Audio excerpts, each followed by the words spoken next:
ஒருவன் முதலாளி, உலகில் மற்றவன் தொழிலாளி. விதியை நினைப்பவன் ஏமாளி, அதை வென்று முடிப்பவன் அறிவாளி.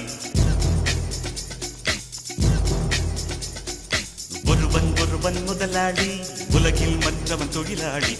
விதியை நினைப்பவன் ஏமாளி, அதை வென்று முடிப்பவன் அறிவாளி. பூமியை வெல்ல ஆயுதம் எதற்கு, பூப்பறிக்க கோடரி எதற்கு, பொன்னோ பொருளோ பொற்களம் எதற்கு, ஆசை துறந்தால் அகிலம் உனக்கு.